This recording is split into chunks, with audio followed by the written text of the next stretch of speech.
we go with this team from 5th Group, reconning the city on Asaria. And we are in a convoy. And I have this on video because I had the video camera rolling because I was collecting intel. And our interpreter goes, "This is a really bad area." And we said, "Why?" He goes, "This is the former headquarters of the Ba'ath Party, who were in charge of Iraq. They were part of that Sunni minority that ran Iraq. It was Saddam Hussein's Ba'ath Party." Because this is the former headquarters of the Ba'ath Party. And no sooner does he say that, you can hear bullets start flying on the video camera. And we're 2 or 3 vehicles back in the convoy. And I just start hearing rounds. We had drove into a gunfight, essentially. There was a team of Marines already engaged in a gunfight around the corner from us. And they decided not to tell anybody they were in the middle of a gunfight. I would know because I was a communications sergeant, and I would have gotten that over our radio. So they're engaged in a gunfight, and if you know anything about Special Forces operations, one of their missions is foreign internal defense. So, a 12-man Special Forces team doesn't run an operation. They train the indigenous population of the country to fight that war, and they act as advisors. So our convoy consisted of a couple SF gun trucks, my team's trucks, and a couple of white Toyota Tacomas, which were the trademark of Iraqi freedom fighters or Iraqi insurgents, depending on whose team they were on. So these Marines who are already engaged in a gunfight see an Iraqi gun truck turn the corner, and they're, "Oh shit, we're getting flanked," because they didn't tell anybody they were in a gunfight. So they start shooting at our guys. The guys that the Marines are shooting at in the first place, they're like, "Oh, they're not with us." So they start shooting at them. And then our guys are confused. They're like, "Why is everyone shooting at us?" And we literally drove into this gunfight. At one point, we do a infantry do not do 101. We stopped the convoy because to the left was the river. In the front of us were like some burning tires. We couldn't go backwards. And to the right was this gunfight. So it was like a kill box. It was a classic kill box. And at that point, I was reaching down for my colonel's weapon because he was sitting on the driver's side and he had my long gun. So the truck was me, the staff sergeant driving, full bird to my left or to my right, a major behind me, and an interpreter behind the colonel. So the colonel's got my long gun. I reach down for his pistol, and as I reach down for the pistol, something tags me on the back of the head.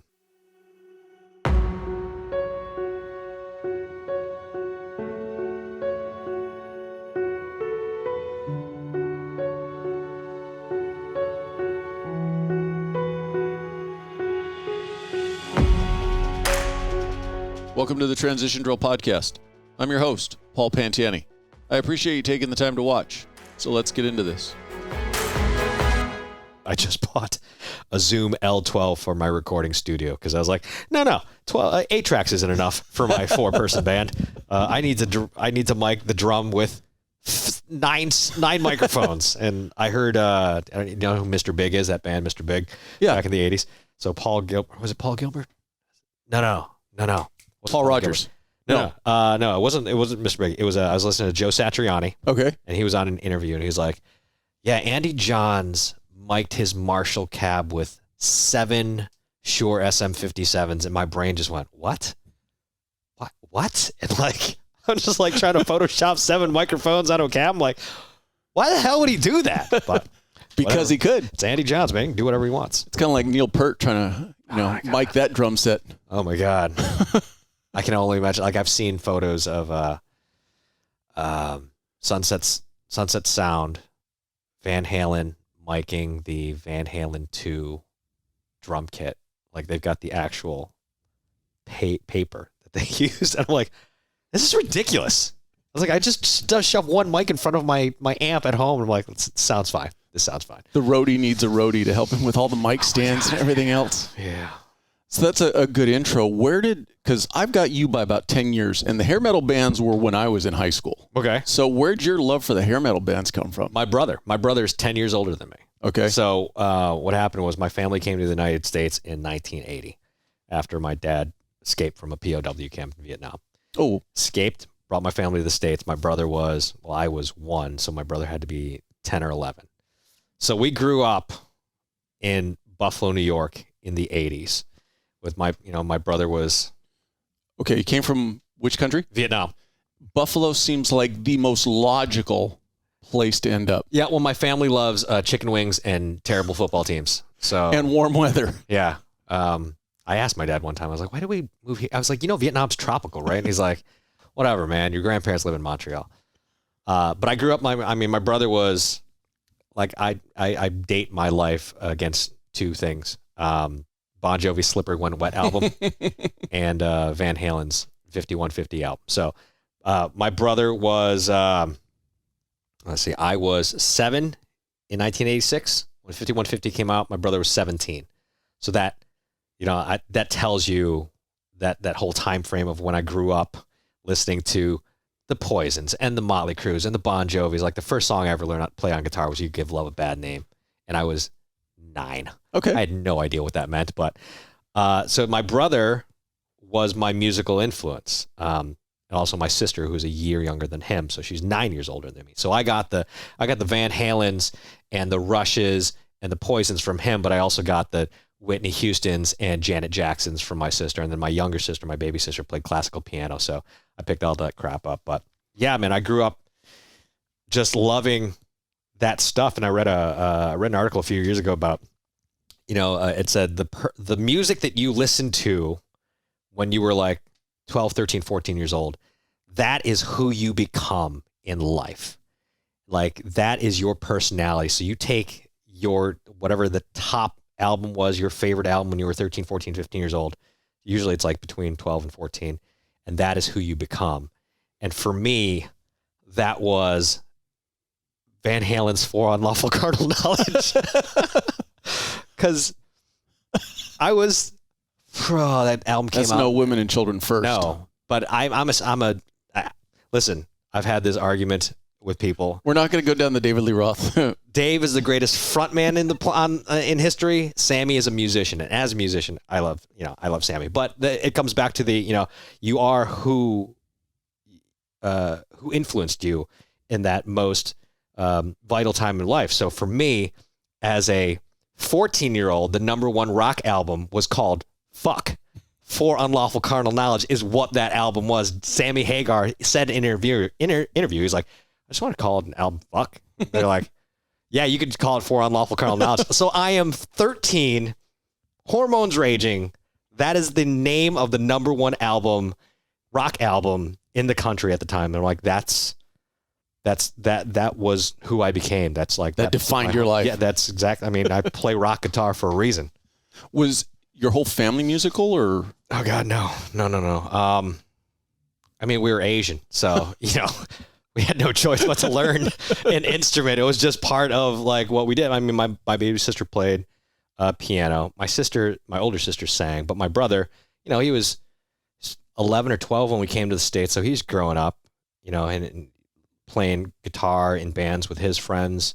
Because it was the 80s. It was the 80s. That's everybody. I mean, Billy Sheehan from Mr. Big is from Buffalo. Like my brother knew him from the Tallis days, before Mr. Big, before Racer X and all that. So like that was the thing. I mean, you had 80s rock, and Buffalo was like this weird place where you had like Rick James, and then you had well, you got 9 months out of the year where you're snowed in. I guess it's easy to get good at music. Yeah, or have kids, which is what most of my friends did. Like I stuck with music, and I joined the Army. I was like, I gotta get the hell out of here. So other than being infatuated with heavy metal music, what was young life for you like in Buffalo? Were you into sports, school? No, I was a nerd. I'm still a nerd. I mean, I was the one Vietnamese kid in my neighborhood. Like when people talked about the Asian kid, they're like, just say Tom. That's who you're talking about. You checked all the boxes. That's who I was. But I grew up an immigrant, first generation American in Buffalo, New York, where I didn't know there were other Vietnamese kids other than my family. But like my brother, who's 10 years older than me, he left Buffalo when I was 8. He turned 18. He was like, peace, I'm See ya. bouncing. Moved to Boston. And then my older sister went to college. So then it was literally just me and my little sister growing up in this town where it was like, I had 3 black friends because those were the only black kids I knew. And we all went to like Catholic school. So it wasn't so much a mishmash where it was like, I was literally the token Asian kid for like a really long time. But I was a nerd. I love Transformers and I love comic books and I love Marvel and I love like computers and all that stuff. And it's so funny to me now that, you know, nerds rule the world. Like we rule the world. Like Elon Musk, Jeff Bezos, look at those guys could not get laid for their lives, I'm sure, back in like the late 90s. And they're flying penis-shaped rocket ships into space. Killing it. Yeah. And that's, you know, I grew up a nerd and I didn't have any nerds defending me. Like Revenge of the Nerds, although a movie with its problems that could not get made today was like, that was the thing I held on to. Because in that movie, you had all these nerds banding together. And then you had like, hey, Anthony Edwards went from Revenge of the Nerds to one of the best military movies in history. True. This is true. But you know, like I grew up a nerd. I had to really embrace loving the thing that I loved because I didn't know if other people would love it or embrace me. And it was the time before the internet where you couldn't get onto a chat room or a forum and go, hey guys, I really love Star Trek. So like there was none of that. It was like you either have those people in your lives, which I did not, or you embraced it and or you forgot about it. And I just embraced it. But then I got muscles and then Where did the interest in the military come from? Good Morning Vietnam. I blame Robin Williams for every career decision I've made. Okay. Well, actually, my father, the funny answer is Good Morning Vietnam. But the honest answer is my father was an Air Force pilot in Vietnam with the South Vietnamese Air Force. He trained in Biloxi in 1967, went back to Vietnam with the U.S. Air Force, and flew C-141s during the war. Saigon fell in 1975. He got put in a prisoner of war camp. Brings my family to the United States after he escapes. And then we grew up, first generation Americans in the 80s in Buffalo, New York. And to call me rebellious would be an understatement because I was not only rebelling against, I mean, it was the 80s. Everybody was rebellious in the 80s.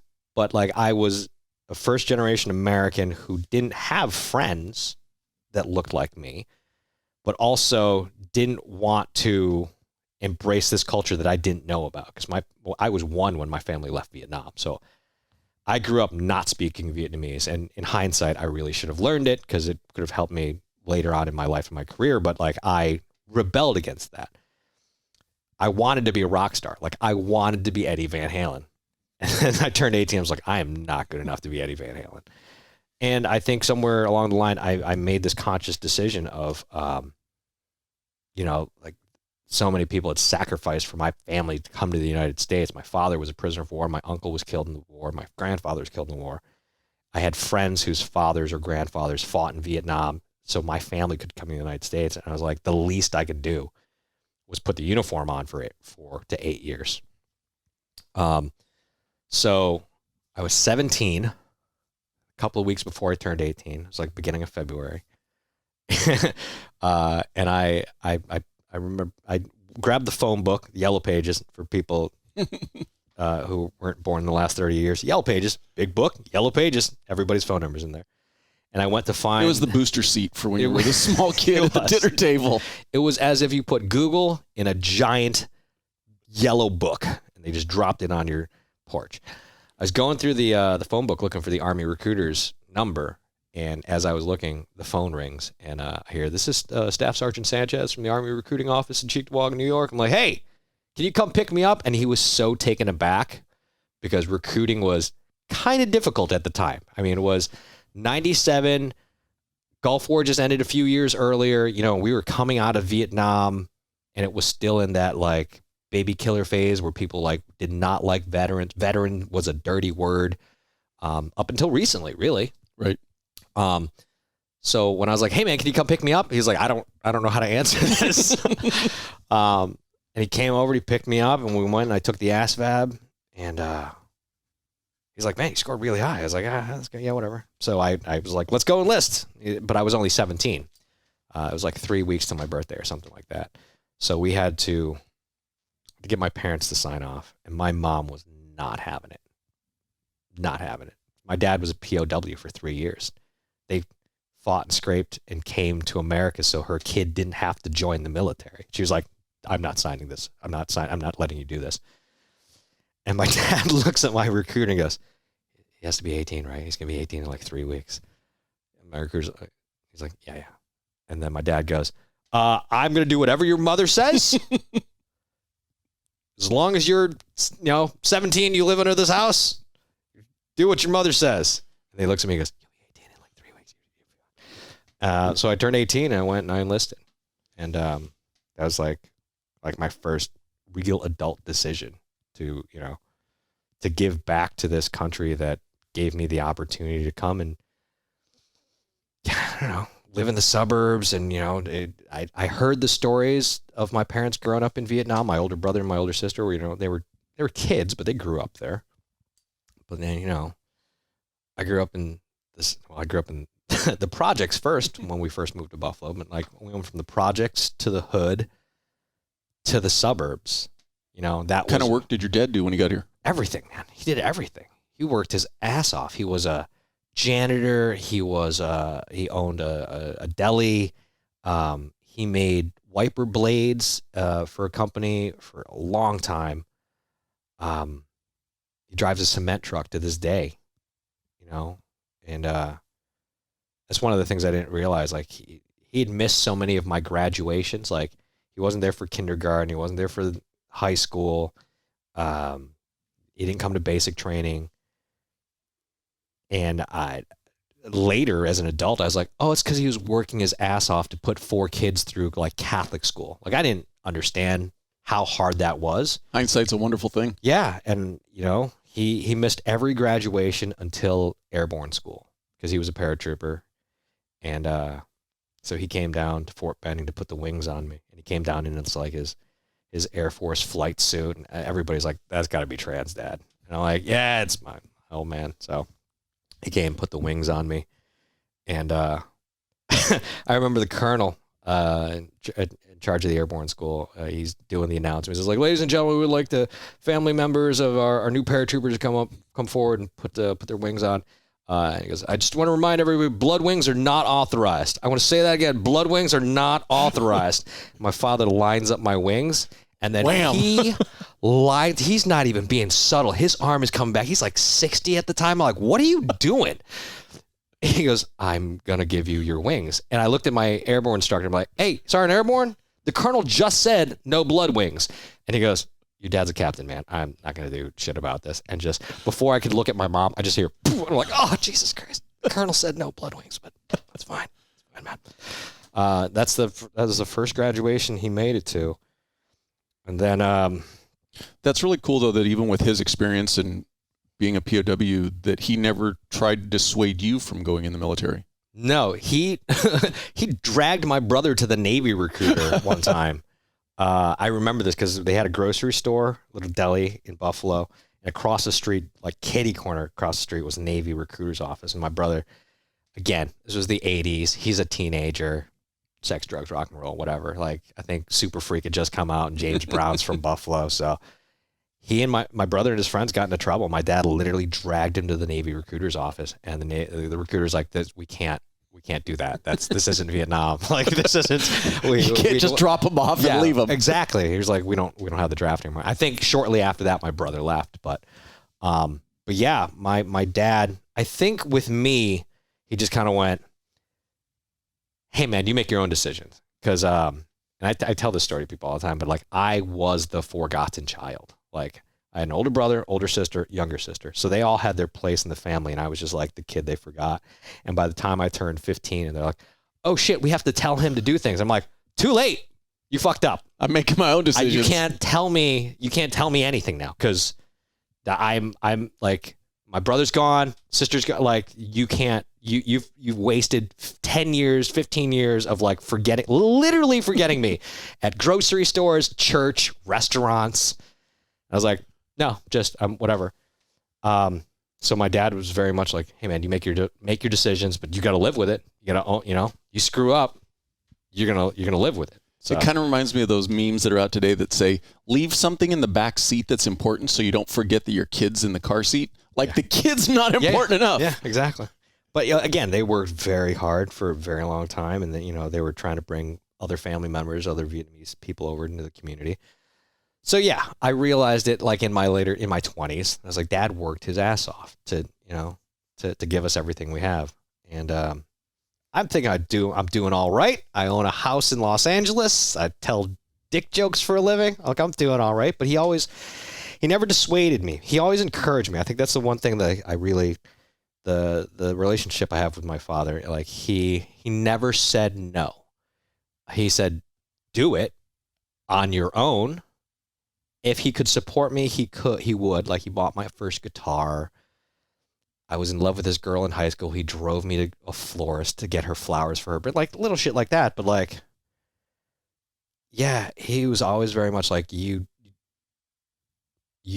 are going to live with the consequences of whatever you do, whether it's right, wrong, or otherwise. So when I left the Army to move to Los Angeles to be a stand-up comic, he's like, all right, man, I don't get it, but all right, is that what you're going to do? Then that's what you're going to do. So when you went into the Army, were you thinking career? No. I didn't know what I was thinking. Like, I wanted to be Adrian Cronhauer from Good Morning Vietnam. Like, again, coming back to Robin Williams, like, that's what I wanted to do. Because I work in radio now in Los Angeles. I got a degree in broadcasting in college. I worked in radio while I was in high school. And then I saw Good Morning Vietnam. I was like, I want to do that. Like, if I'm going to join the Army, because I was not a military kid growing up. Like, I heard the stories from my dad, and I think that was his way of maybe pushing me away from that life, because I constantly stories about being beaten in prisoner of war camp, this, his friends being killed. So he didn't hide it from you guys? Oh, no. And God forbid they were drinking. Like, him and his friends would have, like, party every weekend, and it was all his Air Force buddies, dudes who he was in prison with. And we heard the same stories over, and I'm like, I get it. Actually, I'll tell you a joke. It's not a joke, but it's a thing. It's a joke I'm gonna do later tonight. But like, after I got shot in Iraq, like, I got shot in the head, not an insignificant wound. My father was like, yeah, but I was a prisoner of war, right? I'm like, I know, man. I know. Like, it's like, I could have lost my legs, and he'd be like, yeah, but I was a prisoner of war. I get it. You win, Dad. Yeah. Nothing I ever do is going to be good enough. I'm like, I'm in 3 museums. I'm like, I am an exhibit in the Museum of the United States Army in Washington, D.C. I'm an exhibit in the Museum of Veterans in Columbus, Ohio. And I am, there's a photo of me at the Lucille Ball Comedy Museum in Jamestown, New York. And anytime someone brings it up, my dad's like, I was a prisoner of war, right? I'm like, I know, man. I get it. But, I would hate to say this, but if you had been a prisoner of war, it still wouldn't have been as tough or as hard. Oh, yeah. Oh, you mean when there was the internet? You could still listen to shit on Spotify? Yeah, I get it. Yeah, I know, man. I get it. But yeah, Robin Williams, I saw Good Morning Vietnam, and I was like, if I'm going to join the military, that's the job I wanted to do. But you ended up jumping out of airplanes. Yeah, because, recruiters, sneaky sons of bitches that they are. And I say that having previously been a recruiter. I went into my recruiter's office and I was like, hey, this is what I want to do. This is the job I want. And he goes, oh, you want to be a radio guy? I'm like, yeah. He goes, well, we don't have that job available right now. All the slots were filled. I was like, oh, okay. He goes, but we have a radio job in a special operations unit. And I'm like, I don't know what any of that means. But you said radio. Yeah, he said radio. So in my head, I'm jumping out of planes, playing AC/DC while the door kickers are like hitting the ground, like amping them up to kick down doors. That's what I thought I was going to do. Not what I did. 100% not what I did. But that would be a cool job. A badass job. My will when I went to Iraq, so we all had to do a will. Our S1, our personnel captain calls me in the S1 office. He says, hey man, I can't do this if you die. I was like, no, you got to do that. He's like, no, we are not spreading your ashes over the Virgin Islands while White Snakes, here we go again, plays on the ground. I'm like, you have to do it. Is Tawny Katane going to be dancing on the top of the helicopter? No, she's going to jump out with Golden Knights. Okay. That was the plan. He's like, we can't do this, man. I was like, you have to. Like, I don't want Arlington. That's what I want. But it's my will, damn it. It's my will. I think it's still legally like enforceable. But that's what, I wound up being a signal specialist in this soft unit. And when I got there, I was an E nothing. I think I got promoted to E3 by the time I got back to from basic training. I go to my first unit. They're like, hey, guess what? This signal slot is a sergeant slot. We don't have a sergeant with your job. So now you're in charge as a 19-year-old who just finished advanced training. I'm like, what? And I was the battalion communications guy. So at 19, they were like, here you go. People die if you fuck up, so don't fuck up. And like, I heard that multiple times. But luckily, I mean, again, I was a radio guy in high school. I wanted to work in the radio, so I was really good at what I did. Were you actually on the radio when you were in high school? I did the high school radio station, but I worked in the promotions department of the CBS radio station in town. So I wasn't on the air yet in high school, but I was doing it like morning announcements, and I always had like the radio-esque kind of personality. So yeah, I wanted to do radio. So I was technically good with the equipment because it's musical equipment. That's how I got into radio. Like there was a high school radio station. Nobody knew how to use the equipment. I was like, oh, that's just a mixer. Like, I'm a musician. I've used mixers and I've mic'd stuff. I'm like, this is, and they're like, you're the program director. I'm like, all right, no good deed goes unpunished, but okay. So that's how I got into radio, because I knew how to use this equipment already. And when I joined the Army, I was like, oh, this is, if I just distill this down to what this is, and that's how I got so good at my job.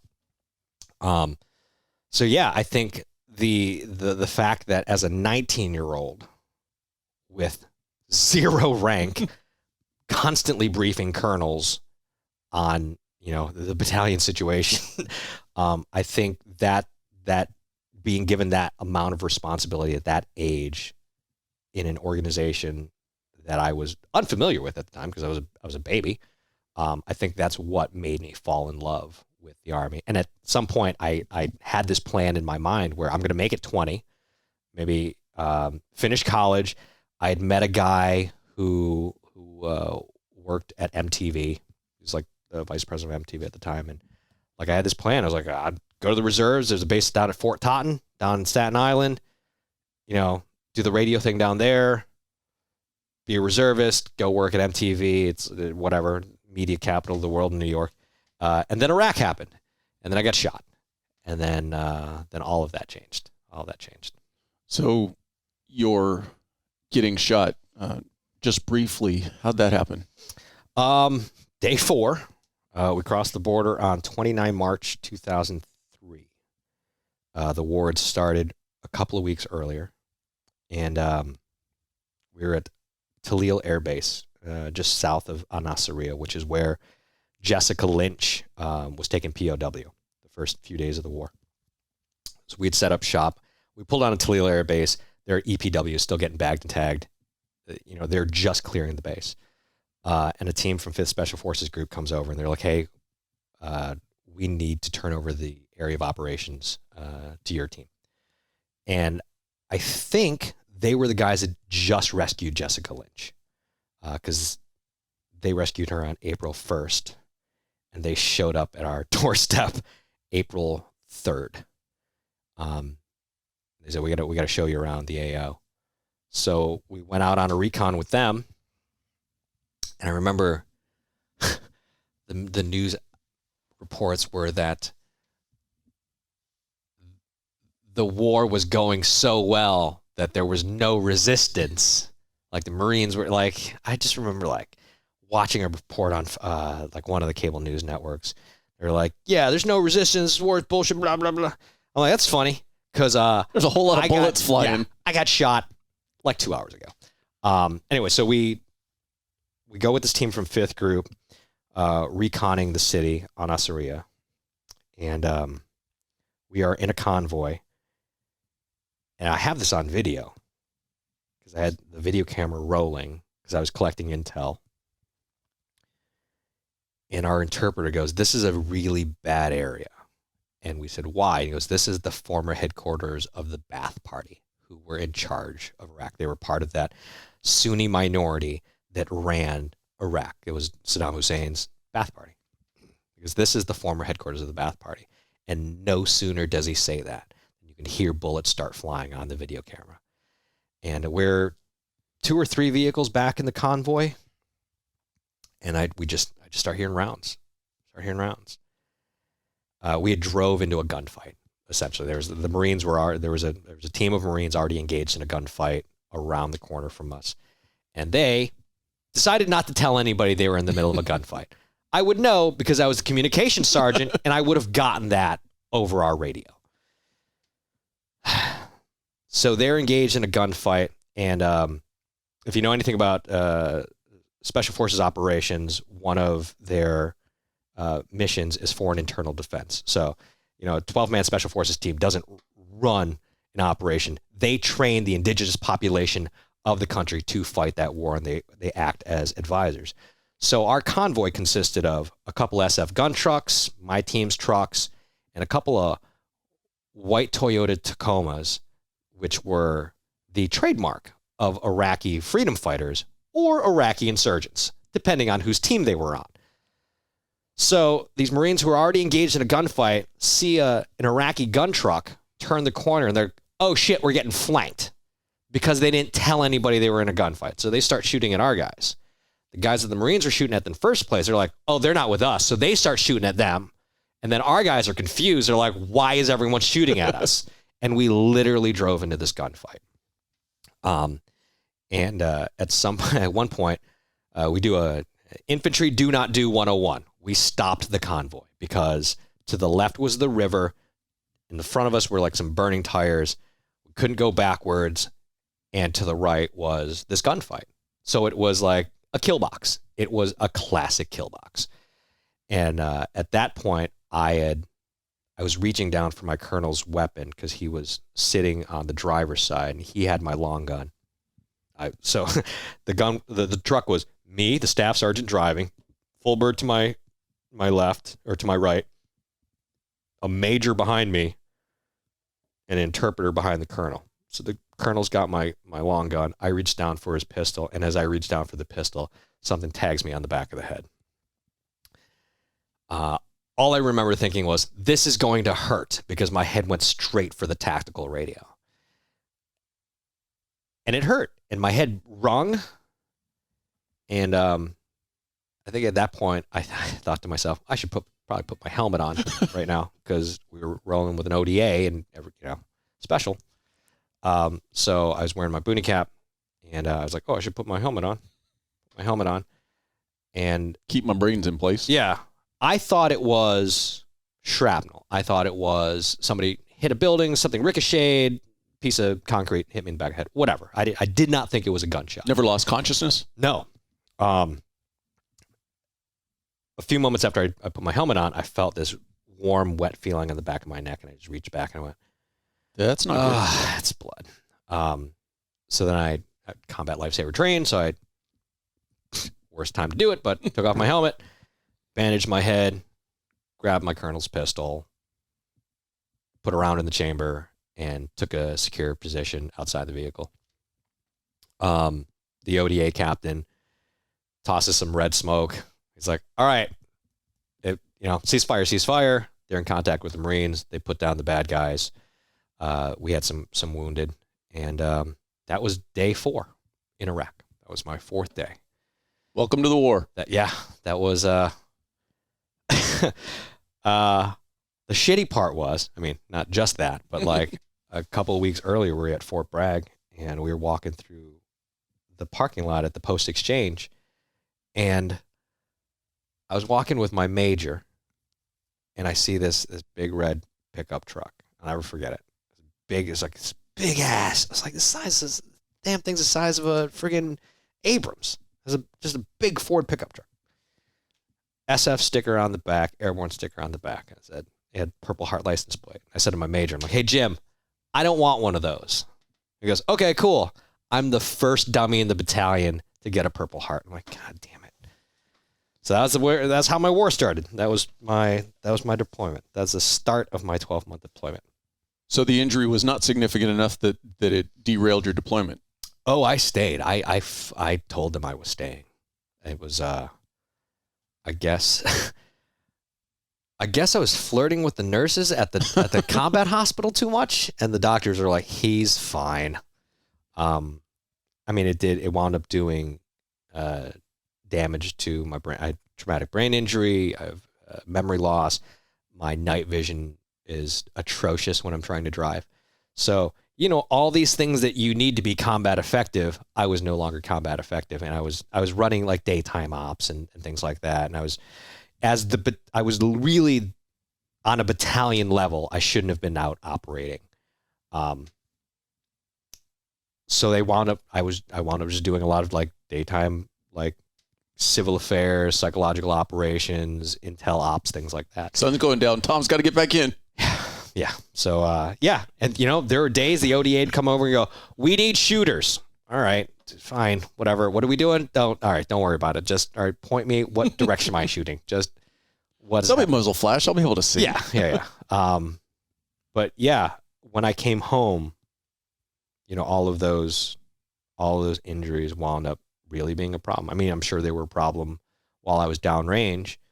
We just kept me out of situations where they could have really killed someone. And when I came home and they explained to me, why I had the memory loss and how it made me combat ineffective, that's why I wound up being a recruiter like the last year of my contract. They're like, hey, we can't keep you on a line unit anymore. Like, you need to go work with the recruiters until we sort out this situation. Like, are you going to fight the medical? Are you going to stay in? Are you going to come out, you're going to get reclassed into a different MOS and do like a desk job or something? So like the last year of my contract, I wound up like recruiting.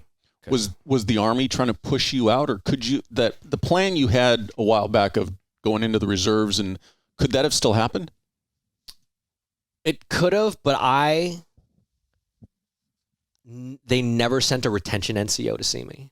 Like, at no point in the last year of my contract, or, where you're trying to get people to re-enlist, never sent a retention NCO to me. They were just like, you can fight it, but this one's on you. Like, at one point, someone was like, you're going to have to go to PERSCOM, Personnel Command, St. Louis, and fight this battle that could take X number of months or years and then still wind up sitting behind a desk. I talked to my father about it, POW, combat veteran. And, very sympathetic. Yeah, super sympathetic. And, he said, you shed your blood. Like, you've buried your friends. You've shed your blood. You've done what you need to do. Your responsibility and your obligation contractually was going to end. He's like, you have the opportunity to start a new life, So, and I was very disillusioned at the time. It was not, I had lost a lot of faith in my leadership and my chain of command. And in hindsight, I'd like to apologize to that sitting at the time Commander-in-Chief. I said a lot of shitty things, not knowing what would happen years later. But I was very disillusioned. I was very much like, that whole interview with Dick Cheney where it was like, you don't go to war with the Army you want. I was like, fuck you, dude. Because we're the ones going to the war. And it was a lot of that. Like, I had been shot. My roommate had been killed. I'm going weeks to months without hearing from my friends who are deployed. So for that year, that last year, the year I came home was the last year of my contract. So you had all these things where, like, now I'm a recruiter. Like, I've lost faith in my command, my commander-in-chief, my entire command structure. Like, I could not stand my battalion commander. And then, I had this opportunity to medically retire. And my dad, after I talked to my dad, he was like, yeah, like, why wouldn't you? Like you've shed your blood. You've literally shed your blood. Almost died a couple times. Take it, get out, finish college, go work on the radio or do whatever. Like comedy was not a thing that was in my head, but here I am at the Laugh Factory. So Literally at the Laugh Factory in our very yellow green room. So when you were cycling out, college was your first goal, or did you have any long terms? I'd been in college for 8 years. I started college before I joined the Army. And every time I was gonna finish college, they're like, hey, something's happened in Bosnia. You got to go to Japan for 3 months. Hey, there's this school you have to go to. Hey, we need somebody to X, Y, or Z. And I was always like, hey, I'll go. And I think the year Iraq happened was like my last senior semester, or like, no, it wasn't. It was like my first, the third time I started my first semester of college, or my first senior semester of college. And I had the opportunity. So you were on the 8-year senior plan. Yeah. A lot of people go to school for 8 years. They're called doctors. I was not one of them. I had an opportunity to go work at a men's magazine. As the model? No, as a writer. But I had to finish college, which meant I had to leave. I had to finish college. So I actually left Iraq 2 weeks early. 2 weeks earlier than the rest of the battalion. I was on the advance party, mainly because I had to get home so I could start the senior semester, so I could get my degree by May, so I could take this job offer by June or July. None of which happened. I mean, I got the degree, but post-combat life just tumbled into a hole.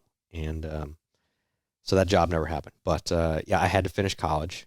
Were you back in Buffalo for that? I was back in Buffalo. Yeah. Went to Buff State. Graduated from there. And that's a SUNY school, correct? It is. Yeah. And then I started working in radio. I mean, I always worked in radio, but it was weird because like my professors were my coworkers. They were literally like, I would see a professor during morning drive, and his name was Tom. And then I'd go to class at 10 and I'm like, hey, professor, whatever. So, getting the piece of paper was just a check in the box. Like I had to do that to get this. Were you still thinking the MTV job? No. When I came home, it was a rough time when I came home. Like my roommate was killed 2 weeks before I redeployed. My relationship failed. I was engaged to a girl. The drinking was intolerable for everybody. And I was day to day. I was just day to day for a few years. Started doing stand up as a whatever. Had a heart attack when I was like 26. So wow. I was 220 something pounds and 5'8". To put it in perspective, not optimal BMI. No. To put it in perspective, I'm a $150 now. I'm about 12% body fat, but like I came home and it was just booze and food and all the excess stuff that we do to kind of bury it.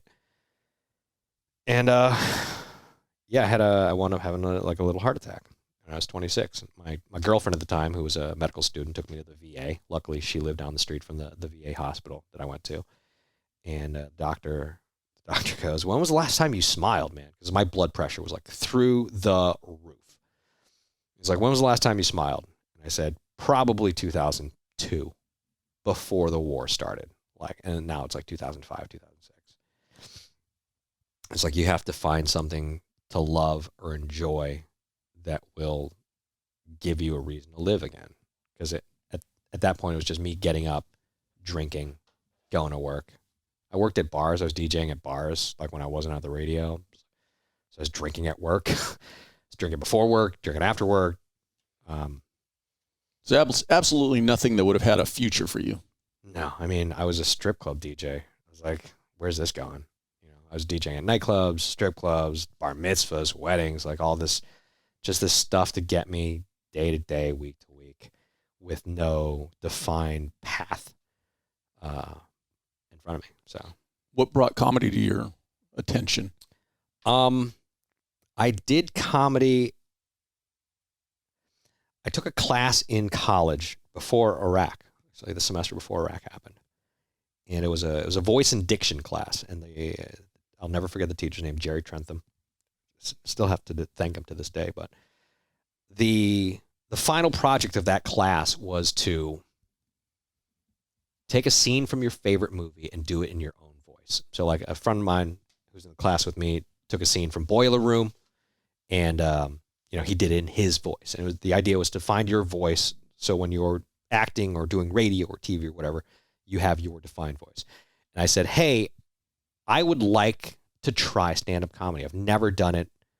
This is a low stakes situation, worst case scenario, I get a B, and I don't, So he said, okay, cool. You got 4 months to write 5 minutes of material. And it took me 4 months, 3 days, and like up to the moment I walked into class to do the thing. So I did it, and I don't remember it going well, but my friend who was in that class, who I recently saw, he said, I killed. And 3 weeks later, I was in Iraq.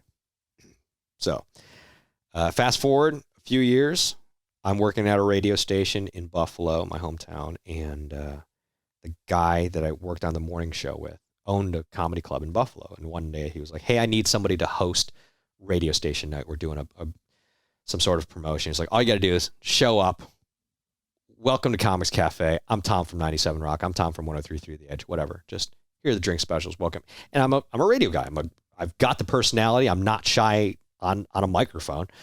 I just wasn't a comedian.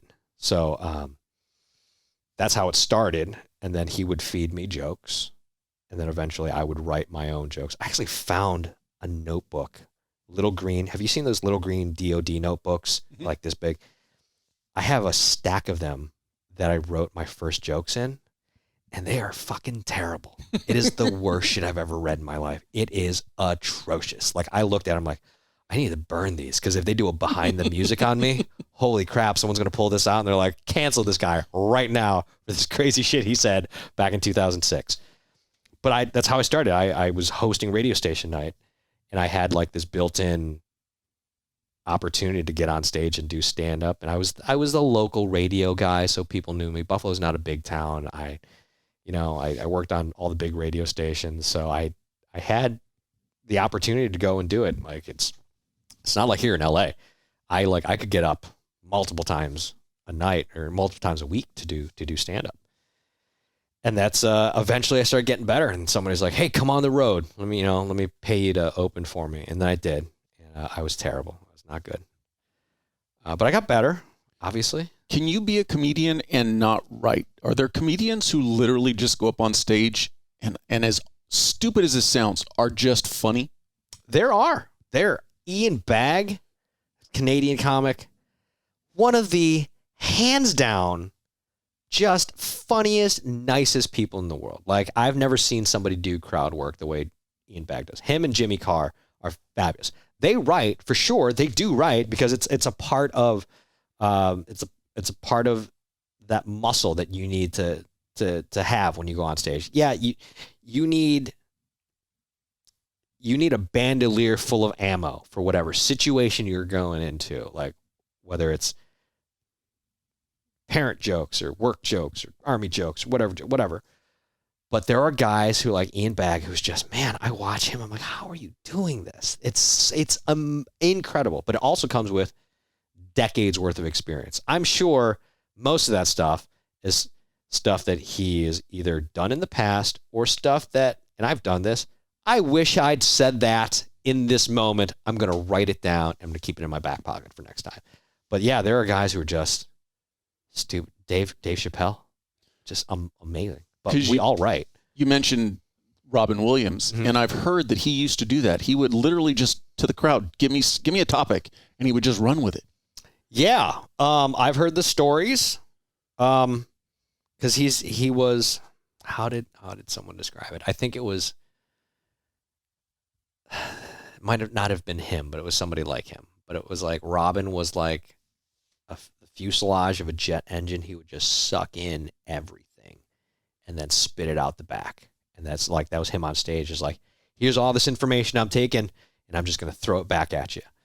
I don't know how much of that was part of his personality or the other things that have been associated with him. But yeah, there's some people like that who are they can just make anything funny. And I envy those people because I write all the time. One of the things that surprised me is comedy came to you in essence by accident. Because one of my questions that I had in my head before this was, what's the indicator to somebody that they are going to be a comedian? I mean, the whole point of this podcast is the most depressed people on the planet are comedians, and the funniest people, the funniest comedians are the most depressed comedians. And I think that's like, as a combat veteran, as a literal wartime combat vet who has fought depression, I am armed with so much material. And it's just a matter of how you use it and how you relate it. There are people who've been drug addicts and physically abused and emotionally abused and sexually abused, and they turn that into comedy. I fought a war. I lost friends. I've buried soldiers. I have had to tell wives and parents that their sons or daughters weren't coming home. And there's no indication that I was going to be funny. I mean, there's a part of the video where I got shot, where after I got shot, the major, because he was sitting behind me, goes, "Hey, Sergeant, I'm going to drive." I'm like, "All right, cool." So he drives. And the video camera's still rolling. And I watch it now, and I'm like, oh, I was just trying to keep myself awake. But I said to the major, I called the cache, the combat hospital. I'm like, "Hey, they know we're coming." And the major was like, "How do you feel?" I was like, "Hey, do you know if they have any hot nurses over there?" And you hear the major go, "You just got shot and you're thinking with your dick?" And I looked right at the camera and went, "I'm always thinking with my dick." Just like this dumb, soldiers and vets, we talk about having like this dark sense of humor, this gallows humor, which I guess it's yes, that is part of what we have, to get us through a life of combat. Like, we are literally a profession of arms. We end lives for a living. That's right. 10% of our MOSs do that. The rest of them are everything else. But, what do the Marines say? Everybody's a rifleman. As a soldier, I say, sure you are. But, yeah, it's for the Marines listening. No, but we are a profession of arms. They train us real good to kill. They don't train us to come back and live a life. So we have to have this dark gallows humor to get through the days. There were operations that I was on where, we're waiting for an HVT and just like shooting the shit, because that's all you can do while you're waiting for the bad guys to show up. And some people can translate that into a way that will make a room full of strangers laugh. Some people can do it in a room full of their friends who understand the same thing, and some people can't. But that's not just going for veterans or soldiers or LEO. That's most people. Like, you can take somebody who's had a tragic childhood who can turn it into a career of comedy, and then take somebody who's gone through the same thing and they can't get through a conversation with a coworker. So I think the combination of being a radio guy, that particular career path that I took, and having the personality and the skill set of being able to talk in front of people. Again, I was 19 years old briefing colonels and generals. Like, as an E4 one time, I had to go teach a class. Was I an E4? I don't think I was an E4 at the time. I might have been like an E3. There was an entire unit of Army medical people who were going down to South America to help some mission. And there was, it was an E3. Because they had just, the Army had just fielded the new RT-1523 Echo Singars jumpable radios, like these, the old combat radios are these giant bricks, like huge backpacks. These 14-foot antennas? Yes. They had just fielded these new slim, jumpable RT-1523s for paratroopers. I, as an E3, maybe 20 years old, had to go to an entire company of doctors. So captains and above, maybe a couple of E5s, and teach these soldiers how to use these radios or they were going to die. And I think part of that skill set that I had of like teaching and being able to communicate, whether it was how to use a radio, how to pull a trigger. Here's a funny fart joke. That combination, along with all of my trauma, of which there was so much, made me a good comedian. Because again, you can have the same experiences, but if you don't have the skill set, you're not going to be able to get on stage and do it. You know. Was comedy was comedy your way out of your depression, or did you actually have to seek out professional help? I used to say that when I came home from Iraq, I fell into this hole of alcoholism and darkness and depression. And then I became a stand-up comic working at comedy clubs, which were just dark holes full of alcoholism, anger, and depression. And it is still... I'm home! Yeah, it's like, hey, now somebody's paying me to be a drunk, depressed asshole. But it is, yes, it wasn't my way out. It's still my way out. It is... and it's been harder the last couple of years, obviously with the pandemic, and I got divorced a couple of years ago, and I didn't have this thing where I go out and I talk to strangers and I take these weird thoughts in my head and I say them to people to make them laugh. It's still the thing that keeps me going. There are two moments that I can think of where I feel good about. It's going to sound dark. I feel good about being alive because most of the time I don't. I'm sitting in my studio playing guitar and I write a sweet guitar solo, or I relearn the guitar solo for Tesla's Love Song back in '89. Amazing song, killer solo. Killer band. So good. I love that. My buddy fills in for one of the guitarists now. And I remember sitting there going, man, I haven't played this solo since like 1995 and I had to relearn it. And it just like, it fired off whatever things in my head, got the neurons going. The good feeling. Yeah. Neurons. And it's the same thing as when I write a joke that I try. It's this creative thing of like, I took nothing and I just made a room full of people feel and enjoy the same thing. And that's what keeps me going. That's why I write all the time, because I get tired of my own jokes. Like I get tired of hearing my stupid voice saying the same stupid thing, which is different from music. Well, no, not true. Because if I got to play Sweet Child of Mine one more goddamn time, I'm going to break a Les Paul over someone's head.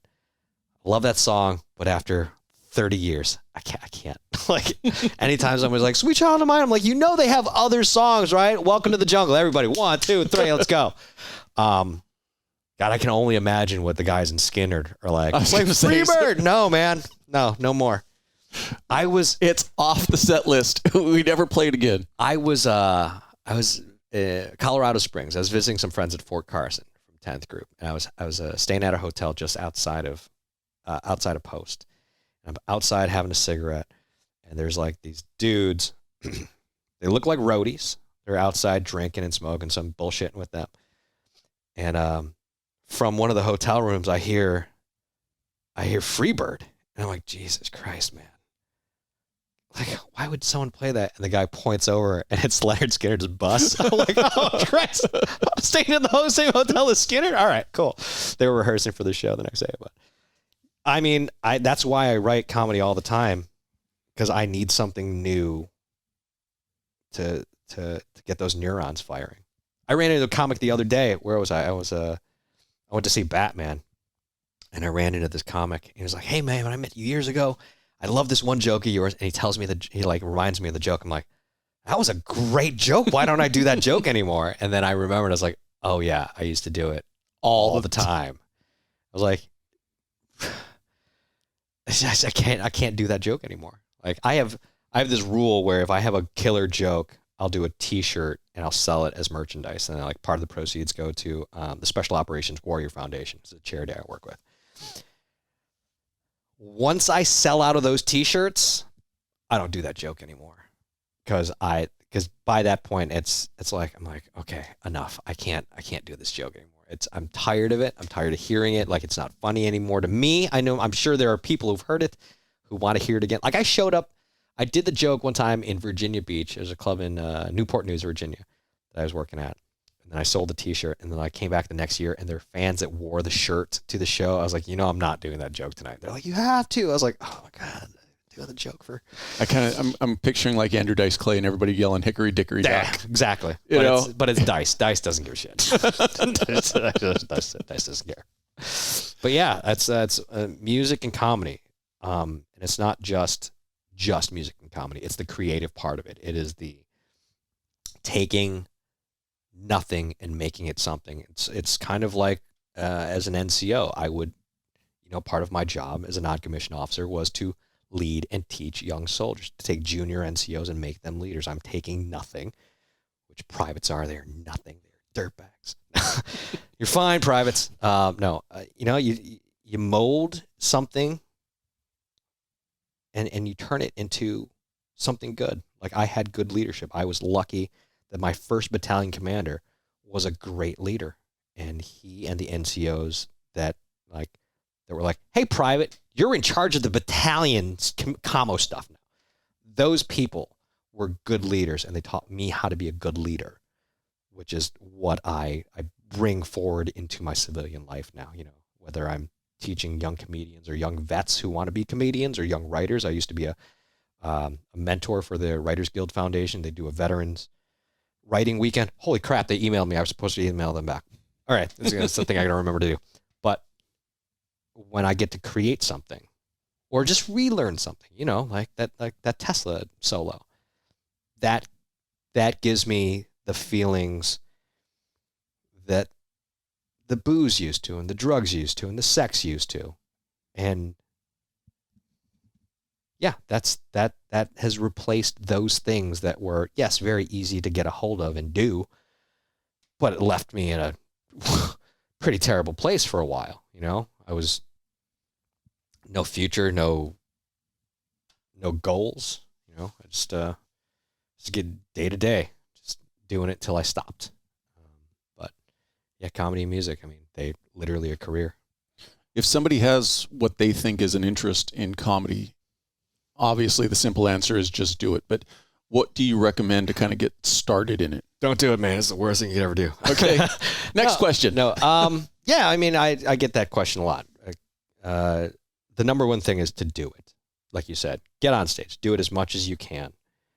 I actually just had a vet reach out to me who just started doing stand-up comedy.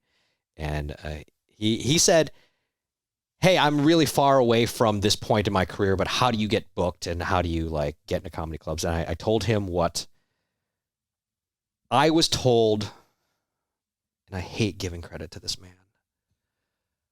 Goddamn Rob Riggle, because he's a Marine. He never lets me live it down. Riggle said to me when I first moved out here, he said, don't worry about finding an agent or a manager or all of that stuff that people move out to this town or New York or Chicago and they think they got to do that. He said, be good at the thing. Whatever the thing is, be so good at it that you don't have to tell people how good at you are because other people will say it for you. Be so good that people seek you out. Be concerned and worried about being good at that thing. How do I know I'm good? Are people laughing? Then you're good at the thing. Do people seek you out to ask you to come do their shows? Then you are good at the thing. Yes, there's other stuff. There's the political stuff. There's the business stuff that all goes into it. But if you are good enough at the thing, they will come to you. And I learned that like not soon after Rob said that. Damn it, I hate attributing it to him. But not soon after Rob said that, there was a situation where I was looking for an agent, a commercial agent. And my buddy had approached his agent and said, hey, you should sign Thom. And his agent said, no, I already got a guy that just like him, early 30s, Asian, good looking, blah, blah, blah, blah. Yes, I said good looking because I am. Hey, if you can check the box. Yeah, you can check the box. So he didn't sign me. The next week, I booked a national car commercial, and I made a buttload of money. And then the following week, his agent called me and said, hey, I would like to sign you. Because I didn't wait for somebody to do the thing. I got good enough at the thing. In this case, it was not something I was proud of. I mean, it's acting. It's not my love. It's not my goal out here. But I was in a position it actually came because of my career as a comic. And that's how I got an agent, because I did the thing. I did the work. I made the thing.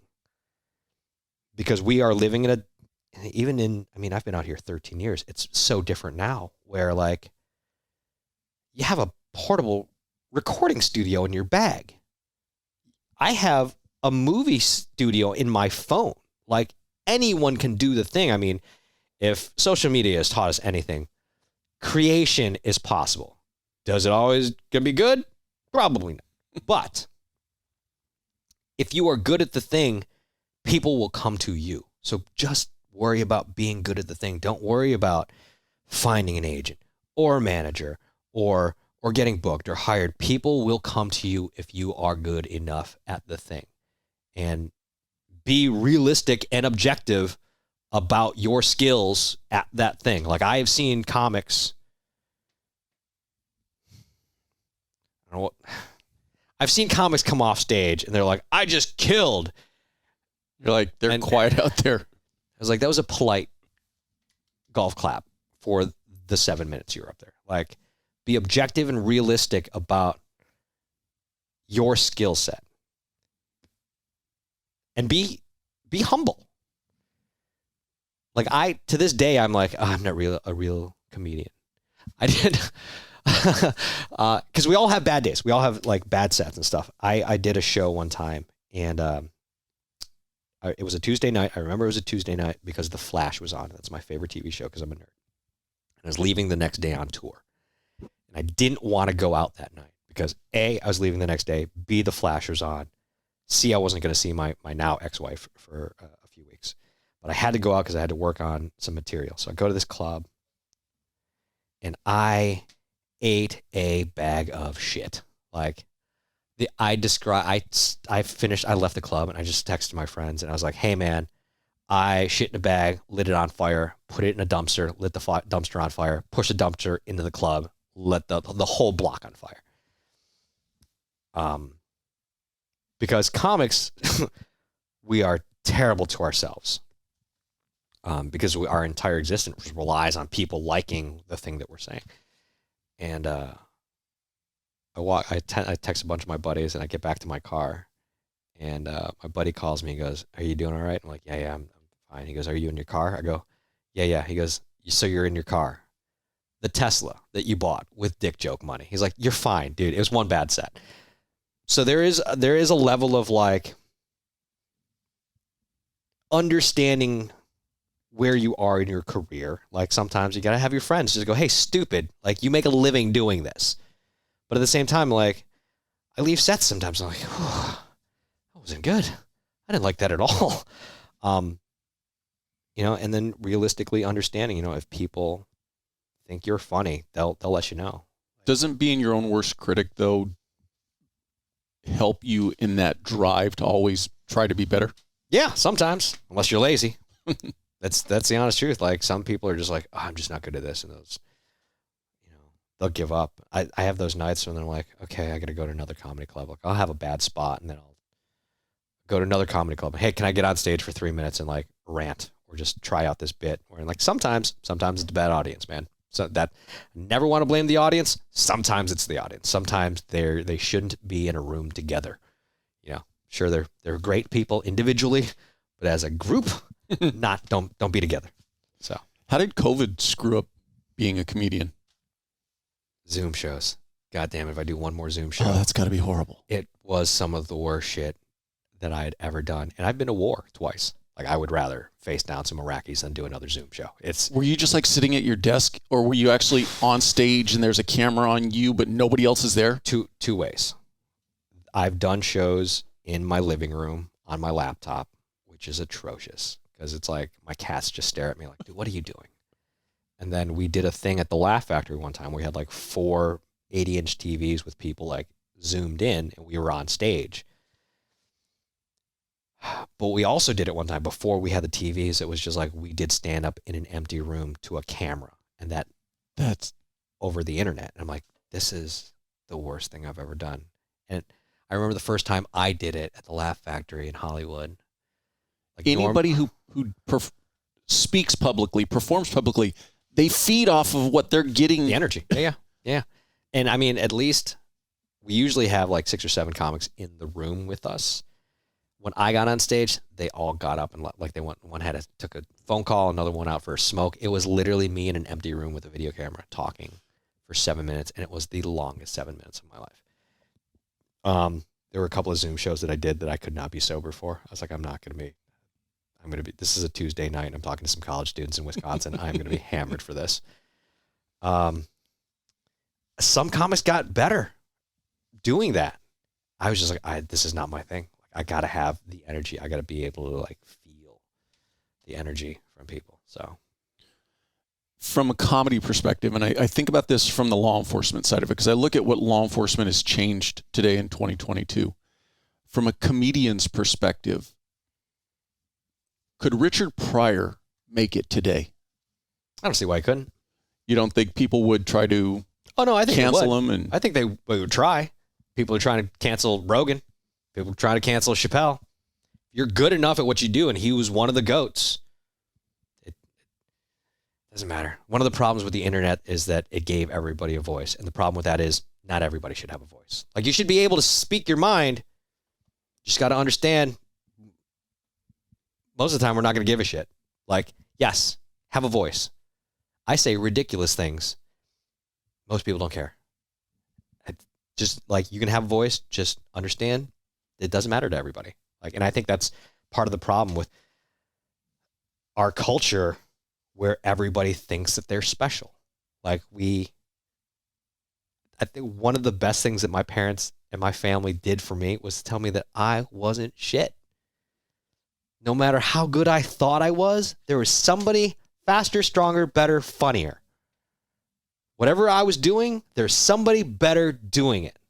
So work your ass off if you're going to be better than them, or at least better than you were yesterday.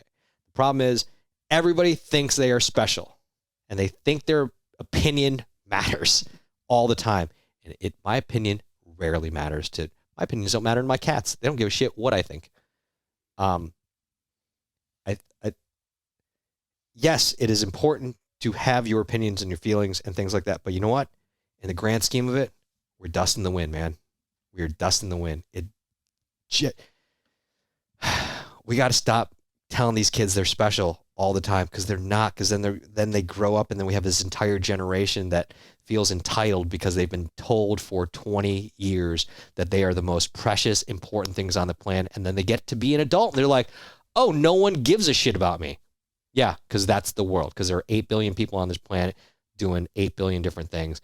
And your particular, unless you are special, genuinely special, nobody cares. I don't remember who said this quote. I've been paraphrasing it for years, and I don't remember who said it.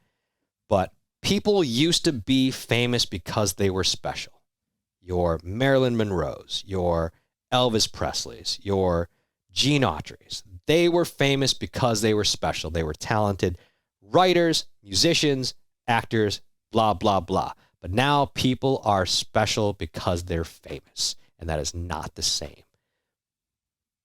And then you have people coming into this industry, like the comedy industry, who feel like they deserve these things that they have not earned, that some of us who have worked for 15 or 20 years still appreciate because of how much hard work it took to get there. I don't know how I got off on this tangent, but Richard Pryor? Yes. I think Richard Pryor would do just fine because he pushed the boundaries back in the 60s and 70s. He would push them today. Like, he is special enough and he is good enough. Like Carlin, you're not gonna cancel it. Like, Rogan doesn't give a shit what people think. But if he wasn't as established as he was, is the temperature of the comedy crowd changing enough today that a young comic could get canceled? Oh, sure. Oh, yeah. Every day I sat on Twitter. And not necessarily because they're not good comics, but what they're talking about or what they're trying to do jokes about. Yeah, but that also comes with experience. Like, somebody said you can't do a rape joke. Is it a funny rape joke? Like, my mother died of cancer. Some people hate cancer. I've done cancer jokes. Can you make the subject funny? The problem is people think that they can say anything under the guise of comedy and it's okay. No, if you say a thing and it's funny, genuinely funny, regardless of how controversial the thing is, if it's funny, then it's funny. I think the problem with like Dave Chappelle's whole situation was he had a point to make, but there was more of making a point than there was making comedy. He was making a point with comedy, and that hurt some people. I feel like if you say something controversial and it is undeniably funny to 99% of the people in the room because you're never going to make 100% of the people happy, that's one thing. But if you're just trying to make a point, and I see a lot of young comics doing this, they just say a thing. They're like, it's comedy. If it's funny, it's comedy.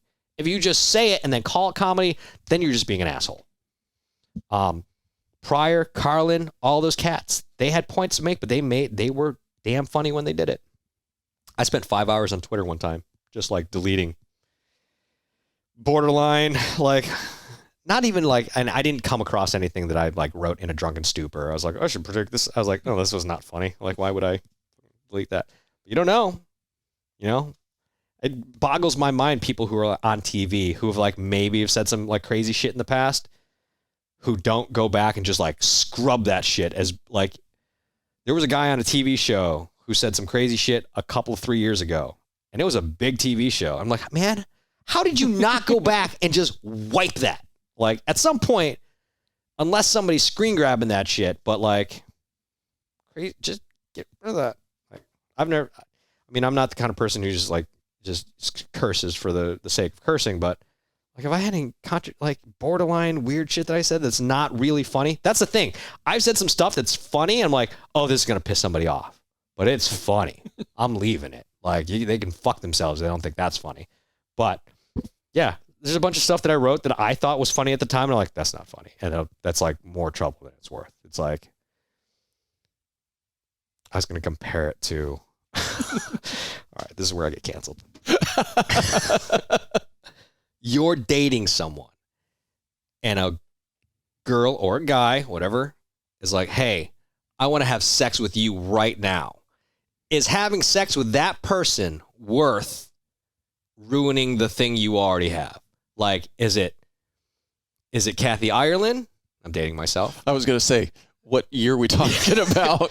Is it 1989 Kathy Ireland, or is it 2022 Kathy Ireland? She might still be. She's still hot. Yes. I'm not going to lie. But it's like that.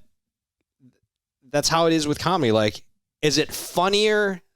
Is it funnier than it is offensive? or thought-provoking. Like people are like, I'm just, trying to make people think. I'm like, it's not your job. If you can make people think and be funny, cool. But be funny first, because that's your job first. Like I show videos of me getting shot in the head in Iraq, and I turned it into a joke. And it goes, and I wind up proving a point with it. But the first thing first, I make it funny. Like, is the thing funny first? You talk about writing. What are some of the tips you have as far as for somebody to start writing comedy? Oh my God. Write everything down all the time, always. Record it into your voice memo. And I emphasize this every time I talk to a young comic. You can think a joke is the funniest thing in the world and you're never going to forget it because it's the funniest thing you've ever thought of, and there's no way you're going to forget this. You're going to stop, go to Taco Bell, and once you get through the drive-thru, they're like, what was the thing that I was thinking was funny? Like, write it down. Like I got a note in my iPhone that just says funny thoughts. And it's like, whatever pops in my squirrely little head at the moment, if I can type it into that thing or voice memo it in, to write everything down, because I've lost career, like I've lost jokes that would have made my career to the ether because like, oh, I'm not going to forget that. And I say the thing, I always say it, I'm like, I'm not going to forget that. That's the funniest thing. Like I'll either be driving or I'm talking to my girlfriend or whatever. And I'm like, I'm not going to forget that. And then gone, and it's gone forever. Like the joke that comic told me about the other day. He was like, I love this joke of yours. I was like, I don't even remember doing that joke. And then I remember it's like, oh yeah, it's a good joke. It's a good joke. Well, there's so many things I would love to keep talking to you about. I know you're really busy and you got to get to stuff tonight. So maybe we can come back around on some other stuff. But just real quick, your veteran comedy tour. Oh yeah, the GIs of Comedy. It's a group I created in 2010. Yeah, Rachel and I broke up in 2009, so it was 2010. I was in a bottle for a few weeks. That's how I gauge everything. It's like, what relationship failed before I did a thing that was cool? Hey, at least you didn't base it off of an album. Yeah. Slippery When Wet, greatest album of my life. Yeah, I created this group. We are all military veterans. Some of us are still in. Like the first guy I recruited for this tour is a lieutenant colonel in the Air Force Reserve to this day. I got a buddy of mine who used to write for Comedy Central, who's a master sergeant in the Army Reserves. But we're all veterans, honorably discharged or medically discharged in my case, or even still in. And we've traveled around the world, I want to say 26 or 27 countries at this point. Some of the most austere locations on the planet. And then Curacao on a beach for 3 days. But like we've been to Iraq, Afghanistan multiple times. There's a military base on Curacao, right? There is. Yeah, that's the Air Force. They were holed up in a hotel. But 26, 27 countries, 40-something states we've performed in. 2019 was our most recent tour because, then 2020 happened, and then just a little thing. Yeah, Pentagon masks Pentagon hasn't returned my phone call since then. So, but yeah, we've been touring around the world. We got a show actually coming up, a big veteran support show in Reno in September. GIsofComedy.com. That's where you go for that. But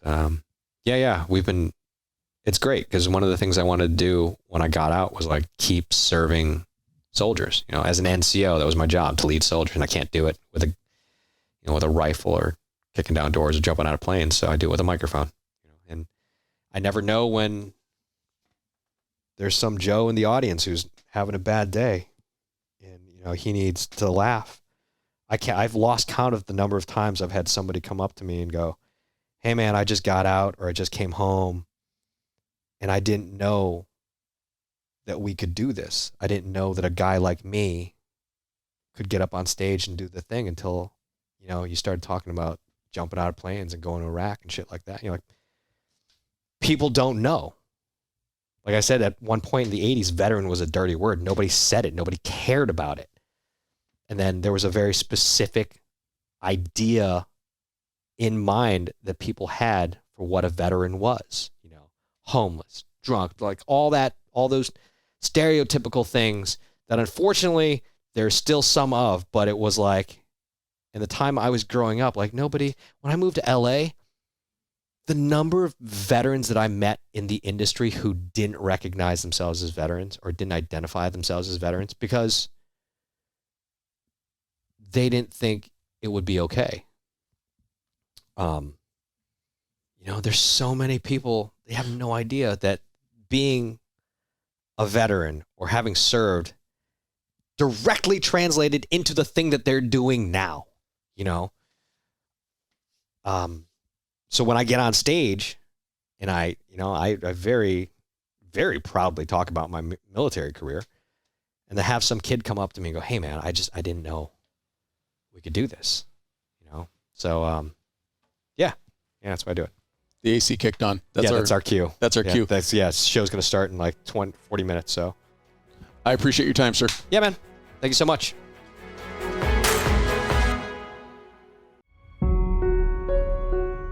I appreciate you watching. But before you go, if you like the video, please hit that subscribe button. Also, any comments are appreciated. Thank you.